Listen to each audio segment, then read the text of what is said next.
తెలుసు 2023 నవంబర్ నుంచే మేము మా అభ్యర్థులపై కసరత్తు చేస్తూ ఎలా వెళ్ళాలి అనే దాని మీద వెళ్ళాము. అలాగే 2 సంవత్సరాల క్రితం నుంచే మేము ప్రతి గడప గడపకి టచ్ చేసుకుంటా వెళ్ళాం. సో మేము ఎక్కడా కూడా ఈ గ్యాప్ ఫిల్ చేయాలని చెప్పి ఒక ప్రోగ్రామ్ పెట్టుకోవాలి. సో ఎవరి రాజకీయాల్లో ఎవరి వ్యూహాలు వాళ్ళకు ఉంటాయి.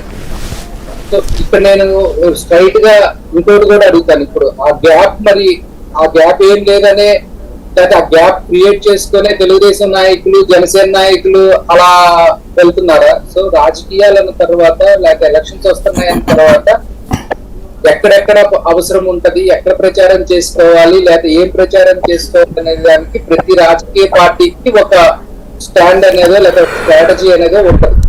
దాని ప్రకారంగా వాళ్ళు ముందుకెళ్తా ఉంటారు, అందుట్లో సందేహం లేదు. అంటే తెలుగుదేశం పార్టీ, జనసేనకు సంబంధించిన నాయకులు తరచూ ఏదో ఒక కార్యక్రమాలు చేస్తూ వచ్చారు. అది చంద్రబాబు గారు అయితే నిరంతరం ఏదో ఒక కార్యక్రమం చేస్తూ వచ్చారు. అది బాదుడే బాదుడు కార్యక్రమం కావచ్చు, లేకపోతే ప్రజా పోరాటం అని, ఇట్లాగే ఎప్పుడు జనంలో ఏదో ఒక కార్యక్రమాలు చేస్తూ వచ్చారు.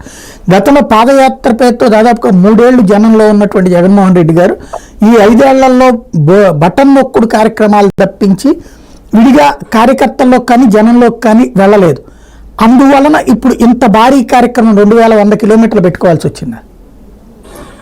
సాయి గారు, ఇక్కడ గ్యాప్ అనేది మీరు సృష్టించుకుంటున్నారు, మీడియా సృష్టించుకుంటుంది. కానీ ఇప్పుడు ఒక ముఖ్యమంత్రి అనేవాడు అతని బాధ్యతలు వదిలేసి ప్రజల్లో తిరగాల ఒకటి.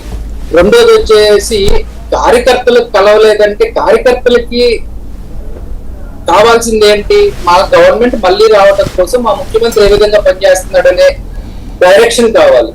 లేదా మేము ఎట్లా పనిచేస్తున్నాం అనే డైరెక్షన్ మాకు మా నాయకుడి నుంచి కావాలి.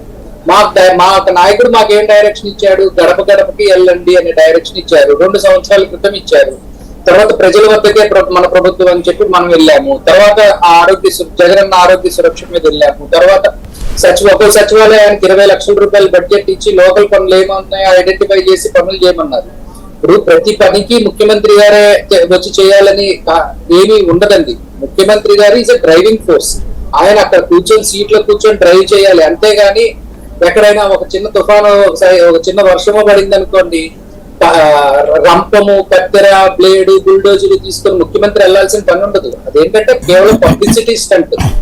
సో ఇక్కడ మీరు గమనించాల్సింది ఏంటంటే, చిన్న హుదూద్ తుఫాన్ వచ్చి ఒక 3 రోజుల పాటు ఒక 3 జిల్లాలని ఇబ్బంది పెడితే మొత్తం సమస్తం వెళ్ళి ప్రచారం చేసుకొని ఇక ప్రపంచంలో ఇంకెవరు అలాంటివి చేయలేరు, నేను తప్పితే అని చెప్పి ప్రచారం